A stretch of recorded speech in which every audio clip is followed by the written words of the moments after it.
The Secretary of State, Michael Watson. Good morning, sir. How are you? Well, the sun came back up this morning, and we're happy to be here today, and looking forward to another beautiful day in Mississippi. You had kudos from the mayor of Vicksburg, who said you did a yeoman's job and everything went as planned. Look, they can say that we did it, but it was more our team, the circuit clerks, the elections commissioners, the poll managers. God bless them for the great work they did yesterday. But it was a team effort. You know, and I thank you for giving me that information that I tweeted you yesterday. My daughter-in-law said that she had heard somebody was doing curbside voting, and I thought, well, I haven't heard about that, but explain it, because a lot of people haven't heard that before. Yeah, that's right. In our administrative rules, due to COVID-19, again, we expanded the folks who could go curbside vote to include those who were exhibiting symptoms and or those who had been diagnosed. So, again, we were concerned and focused on making sure that folks had a clean and safe environment to vote in. There are precincts all across Mississippi, and I think we delivered on that focus. I know it's only 8 o'clock on a Wednesday morning the day after, but have you put together any analysis at all on some of the numbers?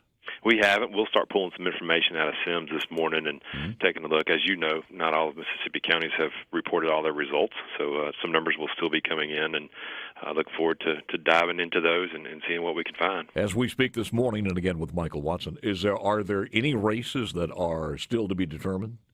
There may be some local races, Paul. I've not heard from all of the counties yet. As you are probably aware, there were some election commissioners, there were some local circuit court judges, a few other local races, so I haven't heard the final word on many of those yet. Do you have the stats as far as the Supreme Court Justice Griffiths? I've seen numbers that you've seen from the news reports, but we've not seen, again, the numbers pulled from Sims yet this morning. Is that a done deal? The last I saw, it looked pretty good for him. It looked pretty good for Coleman, Justice Coleman. Cindy Hyde-Smith obviously was pretty obvious that she would win, and our congressional members will be returning for their terms. And the initiatives, man, what a turnout! Well, the Initiative 65 passed with over 70%, 74%, and you are still fresh. Your tracks are still being cleaned up over at the, and I don't mean that in a bad way. I'm just saying your tracks are still over at the House and Senate, or the Senate. So, what's your thoughts on this? What's going to happen? I want to say really clearly on the process. We had a lot of questions yesterday about people thinking that they were confused or feeling confused because of the language on the ballot. The way that happens is the organizer of the initiative brings language, submits language to our office that then is submitted to the Attorney General's office. They okay or deny the language, and then that is the language you see on the ballot. So we actually do not have a role in the language on the ballot. So folks were frustrated, and I understand, but their frustration should not be at the Secretary Bought the Attorney General at that time. Was that Jim Hood at that particular time? It was. That happened last year. But the Attorney General has the discretion of changing that to simplify it, does he not? They have the ability to accept or deny the language, and obviously they can make recommendations and I'm sure make some changes to it, working with the individual groups. I know that there was an initiative recently sent over there that was denied, so they had to come back and start the process over. So they do have the ability to deny it if it's something that they don't think is by the law. There is one more thing to happen, and in the next maybe week or 2 weeks, I do guess, I'm guessing that the state Supreme Court will rule on that petition that was put forward by the mayor of Madison, Mary Hawkins Butler. That's got to be done one way or the other.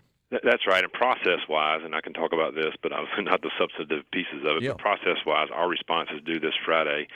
And I think you'll see a pretty quick turnaround in the court, and so we'll see what happens. What's the response that you have to make? The initial filing that they filed, obviously asking for relief from the court, we had to respond to their initial pleadings. So what you saw was about 70 to 74% as far as 65. That's the number that we're seeing. Again, a big turnout, and I don't think folks really saw this type of a number coming from it. But and back to the confusion question, those numbers that we're seeing, and again, we don't have the final numbers. But even if the Mississippians were confused, the numbers that we're seeing, I don't think there were enough to turn that vote around. Let me ask you, because I don't think anybody, I heard that this was the largest voter turnout in 100 years. So the ones from now on ought to be pretty simple for you. But you go back and you look at it and put the stress on the electoral system in our state.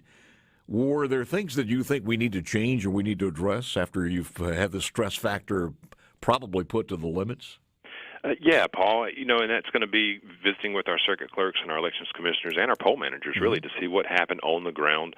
There was a lot of folks commenting yesterday on the long lines, and that could be a combination of things. It could be more machines in the precincts. It could be some type of a version of early voting if Mississippians are ready for that. Again, that's a legislative change. It could be expanding absentee voting. It could be a bunch of different things to address the number of voters. But as Perez said earlier when we were talking on the phone, is, man, where'd all those people come from? I was so excited to see that great turnout here in Mississippi, and my hope is that Mississippians will continue to be engaged in the process and will turn out for elections from here on out. Well, and you take two different precincts. Mine, I'm guessing probably a couple of football fields, which would put 600 yards, and people spaced out a little bit. But then again, we weren't spaced out that far. But I got in and out of there in about, I think it was around 33 minutes. I was looking. It's about 33 minutes, and that's counting walking back to the pickup. So in 30 minutes now, my kids, some of the kids, they voted, and it was about as long a line. It took them 3 hours. So somebody's doing something right. Somebody's doing something wrong. Yeah, and I think that's the key piece there. We had poll watchers going out around the state of Mississippi, and so I'm excited to talk to them when they come back to the office and say, look, what did you see? What were they doing right? What were they doing wrong? And how do we give that feedback to the local level to make sure we do this even better next time? As far as the flag, is there anything you've got to do to put the cap on that? Just the counties have 10 days to certify the results, and once those come in, we will make that announcement, and we'll go from there. What happens if the state Supreme Court rules that those cannot be certified as far as Initiative 65? Yes, so that's going to be a drawn-out process. If they rule that they cannot be certified, then obviously that election would be moot. And it stops there? We'll see. Well, I'm talking about as far as those votes just disappear like they didn't happen. If they strike that down and say it was not on the ballot by constitutional means, then yes, that goes away. All right. Mike, it's always good talking to you, sir. Appreciate it very much. Michael Watson, the Mississippi